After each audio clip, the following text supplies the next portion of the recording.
I'll never forget the moment that a small piece of my heart was torn out and left bleeding. I was sitting at a table with a handful of professional religious people, and when my hidden sins had become public, they withdrew their invitation to the table of communion, and I was escorted to the door and asked to stay away. You know that feeling like when you're hoping to find grace, but instead you're surprised by judgment? It's like they say, yeah, we believe in mercy and love, but the minute you fall, we will have to unwelcome you from our family reunion. It's been said that the church is the only army in the world that shoots its own wounded.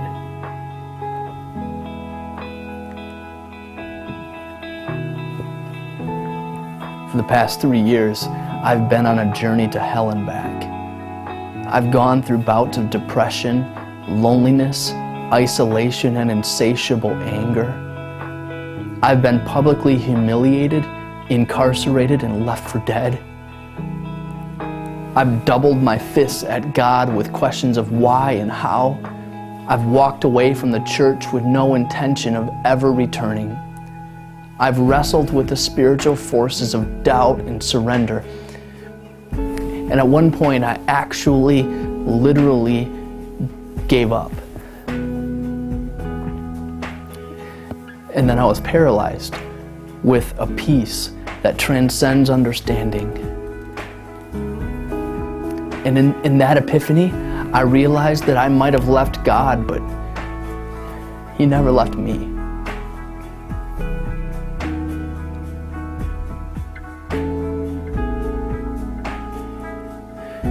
My experiences have given me reason to believe that the Church of Jesus Christ is a double-edged sword.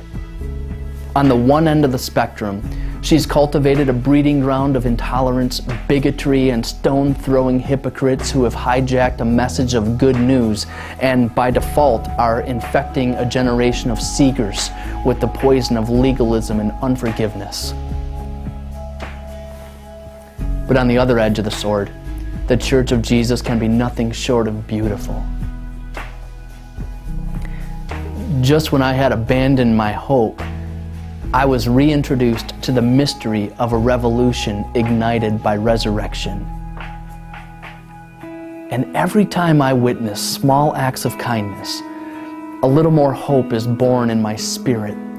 Every time I see a transaction of grace, I am reminded that the tomb of Jesus is empty. And whenever I stumble into the circle of broken people whose lives are being put back together by some supernatural force, I am convinced that the way of Jesus is indestructible. The more she's persecuted, the stronger she grows.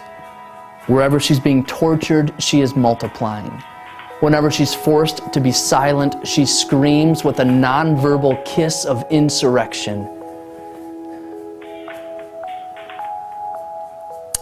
Although she's polarizing, I still believe that the love displayed by the church is the only hope of our world.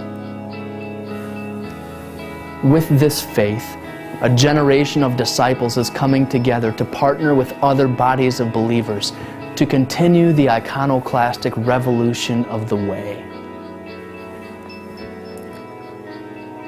No matter what you've done or where you've been, no matter the wounds you have inflicted or the scars you bear, you are welcome here.